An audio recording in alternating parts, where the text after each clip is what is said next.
Hay un problema que está afectando a la vista de muchísimos jóvenes. Y lo curioso es que es un problema que literalmente tenemos delante de los ojos. Hoy vamos a usar los datos para poner el foco, nunca mejor dicho, y entender qué le está pasando a esta generación borrosa. Esta es la gran pregunta, ¿verdad? Pasamos horas y horas delante de pantallas, pero ¿cuál es el precio real que paga nuestra vista?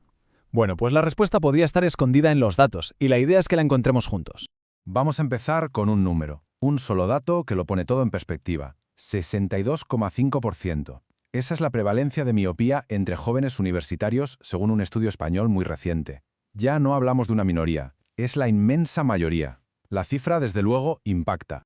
Para que nos hagamos una idea de la magnitud del asunto, si pensamos en un grupo de 10 amigos, estadísticamente, 6 de ellos necesitan gafas o lentillas para ver de lejos. El problema, como se ve, es enorme. Bueno, pues vamos al lío. Empecemos la investigación.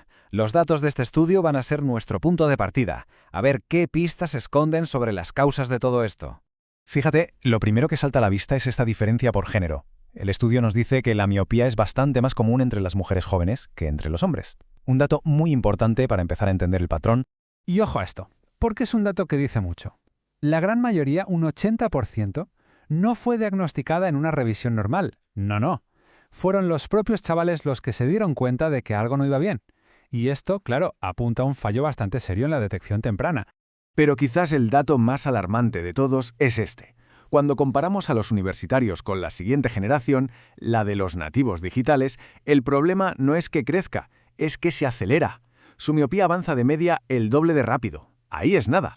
Vale, el estudio nos enseña la escala del problema, el qué está pasando. Pero para entender las causas, el por qué, tenemos que ir un pasito más allá. Y para eso vamos a tirar de ciencia de datos y a construir un modelo que nos ayude a predecir y entender los factores de riesgo. Lo que se hizo fue coger todos los hallazgos del estudio y, convertirlos en un conjunto de datos ordenado, como esta tabla que vemos. Cada fila es una persona con sus características, sus hábitos. Esta es la materia prima que le vamos a dar de comer a nuestro modelo.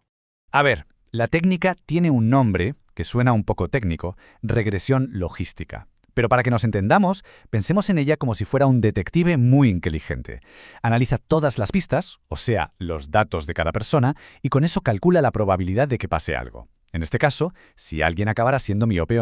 Y ahora sí, llega el momento de la verdad. Hemos alimentado el modelo con miles de datos. Vamos a ver qué ha descubierto, cuáles son los verdaderos culpables, por así decirlo, que están detrás de esta crisis de miopía.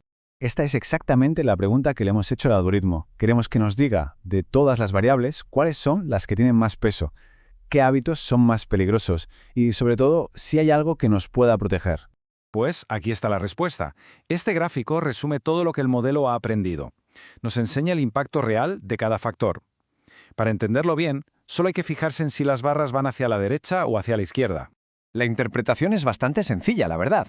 Las barras que van hacia la derecha son los factores de riesgo. A más edad, más horas de móvil, pues mayor es la probabilidad de ser miope. Y las barras que van hacia la izquierda son todo lo contrario. Son factores de protección. Son como un escudo para nuestra vista. Y aquí viene el hallazgo más potente, la clave de todo esto. La barra negativa más larga, el mayor escudo protector, corresponde a la edad del primer móvil. ¿Qué significa esto? Pues que por cada año que se retrasa la edad a la que se tiene el primer smartphone, el riesgo de desarrollar miopía baja de forma drástica. Es, de lejos, el factor protector más fuerte de todo. Vale, ya hemos identificado los factores de riesgo y de protección. El siguiente paso lógico es aplicar todo este conocimiento para ver cómo se puede calcular el riesgo de una persona concreta. A partir del modelo, se ha podido crear una especie de calculadora de riesgo. El proceso es muy simple. Se introducen los datos de una persona, edad, horas de pantalla, si tiene antecedentes, etc. Y el modelo, usando todo lo que ha aprendido, te da un porcentaje de riesgo personalizado. Para que se vea el potencial que tiene esto, miremos este ejemplo extremo sacado del propio código. Es un perfil con todos los factores de riesgo al máximo.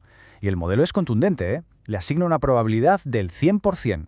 Entonces, resumiendo, este viaje a través de los datos nos deja 4 conclusiones muy claras, 4 ideas clave. La genética importa, y mucho. La luz natural al aire libre protege. Las horas de pantalla perjudican. Y sobre todo, el factor más decisivo es retrasar al máximo la edad del primer móvil. Y todo esto nos deja con una reflexión final. La información, al final, es poder. Ahora que la ciencia de datos nos permite ver el riesgo con esta claridad, la gran pregunta es ¿Qué vamos a hacer con este conocimiento? Si podemos cambiar la trayectoria de esta crisis. La decisión, ahora, está en nuestras manos.